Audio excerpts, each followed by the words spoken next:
नमस्कार दोस्तों, एक बार फिर आपको एक नई साइट पर लेके आया है। जो इस टाइम पे आपको दिखाना चाहता हूँ कि बेसिकली क्या है कि आप किस तरह से लेआउट करते हैं। फर्स्टली आप देखना चाहते हैं कि किस तरह से प्लॉट है, इस पे देख लीजिए हम सूत बाँधा हुआ है हमने। आपको प्रॉपर दिखाता हूँ कि किस तरह से हमने सूत इस पे बाँधा हुआ है। इस तरह क्योंकि बहुत सारे प्लॉट में आपको देखना बताना चाहते हैं कि बहुत सारे प्लॉटों में क्या होता है, एक्यूरेट प्लॉट होता नहीं है। इसमें क्या होता है, डायगोनल कंडीशन आ जाती है बहुत सारे प्लॉटों में। कंडीशन ये होती है कि कहीं-कहीं प्लॉट क्या होगा कि थोड़ा तिकोना आ जाता है। इस कंडीशन में क्या करता है कि हमें कि एक साइड को आपको स्ट्रेट लेके आपको गुनिया स्टार्ट करना पड़ता है। ये बेसिकली दिखाना चाहता हूँ, फर्स्टली देख लीजिए। इसमें मैं दिखाना चाहता हूँ कि हमने सूत बांधा था। इस तरह से देख लीजिए, ये सूत इधर से लेआउट करने के लिए सबसे पहले ये सूत आपको दिखाना चाहता है। तो इस तरह से आप देख लीजिए सूत इस तरह स्ट्रेट हमने ऐसे प्लॉट को लेके बांधा हुआ है। इसमें क्या होता है कि इस कंडीशन में क्या करना था कि जब भी हम इसको लेआउट करेंगे तो एक स्ट्रेट पॉइंट लेके उससे गुनिया करने के लिए कम से कम 90 डिग्री के एंगल पर हमें लेना पड़ेगा। इसके लिए आपको बताना चाहिए किस तरह से हम इन टेप का यूज करके इसको 90 डिग्री स्वैप करेंगे। आपको दिखाना चाहते हैं। पहले तो मैं मिस्त्री से डिस्कस करेंगे। ये वाला ये 90 डिग्री पे है क्या? हाँ जी, हाँ हाँ जी। जी, चलो आ जाइए एक बार दिखाते हैं। तो यहाँ पर आपको दिखाना चाहते हैं किस तरह से हम गुनिया करते हैं। एक नॉर्मल मेथड है, जैसे एक नॉर्मल कॉन्ट्रैक्टर की बात करें। जैसे लेआउट की ड्राइंग तो बेसिकली दो डिफरेंट टाइप की होती है। जैसे आर्किटेक्चर के अकॉर्डिंग बोलेंगे तो इस तरह से थोड़ा डिफरेंटली आपको लेआउट करने के लिए आपको सेंटर से सेंटर कंडीशन में जाना पड़ेगा। नॉर्मल एक कॉन्ट्रैक्टर जब किसी लेआउट को करता है तो उसको फर्स्टली आपको दिखाना चाहता हूँ, जी, जी। किस तरह से हम लेआउट करेंगे। स्टेप को देख लीजिए, इसे कोने पर रखते हुए फिर इसका 90 डिग्री बनाने के लिए आपको कम से कम ट्रिग्नोमेट्री का एक मेथड चलता है जो 3 फीट और 4 फीट के मेथड से चलता है। ट्रिग्नोमेट्री का मेथड है। अब देख लीजिए, अब कम से कम इस साइड के दिखाता हूँ आपको। इस साइड एक साइड जो मान के चलिए, एक साइड हम कम से कम 3 फीट लेंगे इसमें। कम से कम एक तीन तीन फील्ड लेंगे और दूसरी साइड में जाके दूसरे वाले अगर दूसरे वाले साइड को जाके दूसरा हमने सूत बांधा हुआ उस साइड में, दूसरी साइड में अगर जाएंगे तो कम से कम 4 फीट लेते हैं इस साइड को। देख लीजिए, ये 4 फीट हमने यहाँ पर लिया है। देख लीजिए, 4 फीट लिया है। जब भी कभी हम इसकी बात करेंगे तो अब आप देख लीजिए, अब कंडीशन ये आती है कि एक ट्रायंगल या ट्रायंगल बनाने की कंडीशन बात है। ट्रायंगल बनेगा तो ट्रायंगल की कंडीशन में इसको कम से कम 5 फीट आना चाहिए। तो यहाँ पर कम से कम ये 5 फीट आपका लमसम 5 फीट ये आर्क है। तो ये मान के चलो कि 90 डिग्री के ये एंगल पर ये कंडीशन बनेगी। जब 90 डिग्री के एंगल पर कंडीशन बनेगी तो कम से कम 3, 4 और 5 का जो मेथड होता है तो ये होता है कि ट्रिग्नोमेट्री के अकॉर्डिंग चलता है। तो इस तरह से किसी प्लॉट के अगर लेआउट करना होता है तो इस तरह से हम दिखाना चाहते हैं कि इस तरह से लेआउट करते हैं। इसी तरह से दो साइडेड से कम से कम 2 साइडेड से आपको इस तरह से मेजरमेंट करके इसका लेआउट करना पड़ेगा। इसकी कंडीशन क्या होती है कि बेसिकली क्या होता है, नॉर्मल मेथड है। तो नॉर्मल मेथड में इस तरह से चलना पड़ेगा आपको। अगर भाई इस तरह से नहीं चलोगे तो बहुत सारी आपको क्या होगा बाद में कभी जब रूम्स वगैरह हो गए उससे क्या कंडीशन ये होगी कि कम से कम थोड़ा बहुत आपको हल्का फुल रैप में दिखाई देगा। अगर रैप की कंडीशन होती है तो कंडीशन इस तरह से अगर करोगे तो प्रॉपर तरीके से अगर मेजरमेंट अगर तरीके का हुआ और अगर लेआउट प्रॉपर तरीके से अगर होता है। और गुनिया सबसे मेन चीज़ है। अगर गुनिया प्लॉट का गुनिया होना बहुत इंपॉर्टेंट है। अगर गुनिया सही तरीके से नहीं होते तो प्लॉट में बहुत वेरिएशन आ जाएगी और आपका जो बिल्डिंग्स है वो 90 डिग्री के एंगल पर नहीं बन पाएगी।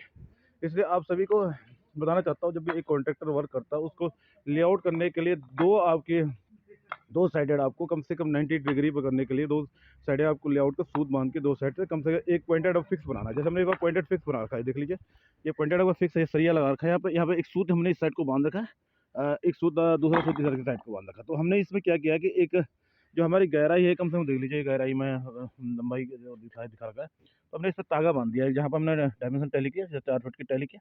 और इधर की साइड हमने क्या है दूसरे वाले तागे में निकाले कम से कम। ये देख लीजिए, ये वाला तागा बांध रखा है। ये कम से कम आपका 3 फीट पे हमने बांध रखा है। तो कम से कम ये दोनों के दोनों अगर इस करेंगे तो जब इसको टैली करने के बाद इसके सीधा इस 3 फीट के इस आपको दिखाइए ग्रीन कलर के हमने इस पे ये बांध रखा है तागा इस तरह से। तो इस वाले पॉइंट और दूसरे ग्रीन कलर के तागे के इस तरह पर लेके इन दोनों को जब टैली करते हैं तो कम से कम 5 फीट ये आगे। तो इस तरह से हमें जब ये 5 फीट की डायमेंशन टैली हो जाती है तो इस तरह आपको कैलकुलेशन ये बताती है कि 90 डिग्री का एक एंगल बन जाता है। तो एक एंगल इसलिए बहुत इंपॉर्टेंस रहता है, 90 डिग्री एंगल बनाना बहुत इंपॉर्टेंस रहता है। किसी भी अगर बिल्डिंग्स को बनाना है, गुनिया में बनाना है, प्रॉपर गुनिया में बनाने के इसलिए बहुत इंपॉर्टेंस रहती है। इसी तरह से इस पर पूरी जगह बिल्डिंग में अगर सूत हमने इस तरह से बांध रखा है। और इसके बाद जैसे इसको टैली करने के बाद उसके बाद इसके देख लीजिए, जैसे सेंटर में भी आपका हमने सूत बांध रखा है। तो सूत बांधने का मतलब है कि आगे डायमेंशन लेते रहिए। और कब ईंट का ठिया बनाओ या बुर्जी बनाने के कई बार कई लोग उससे बुर्जी वगैरह भी बनाते हैं। प्रॉपर बुर्जी बनने से होता है कि प्रॉपर उससे कभी वो थोड़ा टैली कर लेते हैं कि बाद में आपको खुदाई करने के बाद भी आप उस सूत से टैली कर सकते हैं। बेसिकली यहाँ पर तो इन्होंने बुर्जी वुर्जी का प्रयोग नहीं किया था, लेकिन साधारण तौर पर अगर देखा जाए तो एक नॉर्मल मेथड है। इस नॉर्मल मेथड से एक प्लस पॉइंट ये होता है कि अभी क्या है, जैसे कॉन्सेप्ट चल रहा है आजकल के कॉलम को, जैसे कॉलम को खोदने के कॉन्सेप्ट चलता है कि बेसिकली देख लीजिए इस तरह से हम चूना डाल के इसमें कम से कम 4x4 का डायमेंशन लेके कम से डीप में जाने के लिए कम से कम 4 साढ़े 4 फीट इसको डीप लेते हैं।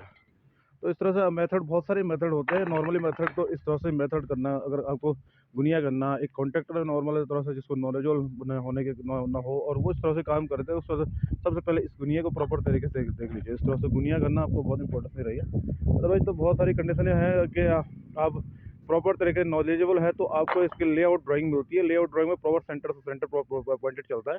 लेकिन नॉर्मल बिल्डिंग्स बहुत सारे कॉन्ट्रैक्टर इसी मेथड को यूज करते हुए अपना पूरा इम्प्लीमेंट करते हैं ग्राउंड में।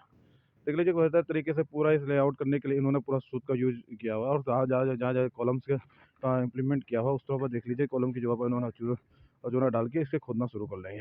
आज के दिन में मेथड कॉन्सेप्ट चली वही कॉन्सेप्ट चला है कि कॉलम्स और बॉटम बीम का यूज करके फाउंडेशन को बेसिकली डाला जाता है। तो ये कॉन्सेप्ट अच्छा कॉन्सेप्ट यार, बेहतरीन कॉन्सेप्ट, नॉर्मल बिल्डिंग्स के लिए ज़्यादा लोड भी नहीं हो, तो कॉन्सेप्ट के लिए तो बहुत अच्छा है। देखने में अच्छा भी लगता है और शोर या तो बिल्डिंग्स में जल्दी डेवलप हो जाती है। और फाउंडेशन लगा तो बीम्स जैसे साइड वाले सेम से मकान पे इस कंडीशन में सेल्फ प्रोजेक्ट बॉटम सीम्स का यूज किया जाएगा।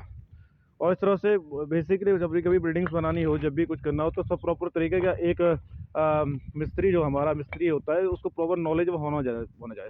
जब ये देख लीजिए हमारे जो मिस्त्री है यहाँ पर बहुत ही अच्छे नॉलेजेबल मिस्त्री है यहाँ पर, इनको प्रॉपर तरीके से वर्क करते रहते हैं। तो देख लीजिए उनके प्रॉपर तरीके से इन्होंने लेआउट कर जहाँ भी होगा कॉलम्स के लिए उन्होंने स्पेशली तरीके से यहाँ पर ईंटें रखी हुई है, जिससे उन्हें सेंटर लेके इसके चारों तरफ इसमें चूना डाल दिया है। देख लीजिए अब इसका सेंटर पॉइंट लेते हुए जब भी ये कॉलम खुदेगा तो इसका मिड पॉइंट उधर मिड पॉइंट लेता, अभी थोड़े से मिड पॉइंट लेते हुए इस कॉलम को इस पर ठीक किया जाएगा। तो इस तरह से देख लीजिए बहुत अच्छी तरीके से इस तरह से लेआउट किया जाता है। नॉर्मली बिल्डिंग की बात कर रहा हूँ।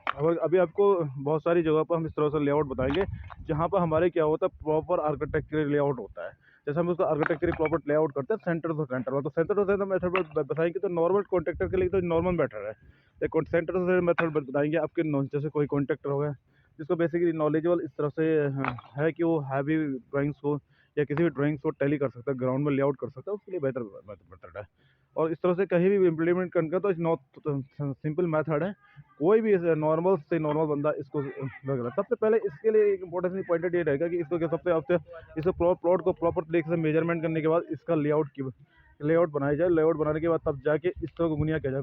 अगर गुनिया पहले अगर बिना प्लॉट टेली किए हुए इसको गुनिया मारेंगे तो इसमें क्या और जाने की कंडीशन में आ जाता है, इसकी डायमेंशन टैली नहीं हो पाएगी। तो इस तरह से टैली करने के लिए बहुत इंपॉर्टेंट है। इस तरह से अब देख लीजिए प्रॉपर तरीके से कॉलम के हर जगह पॉइंटेड हमने डाल डाल दीजिए।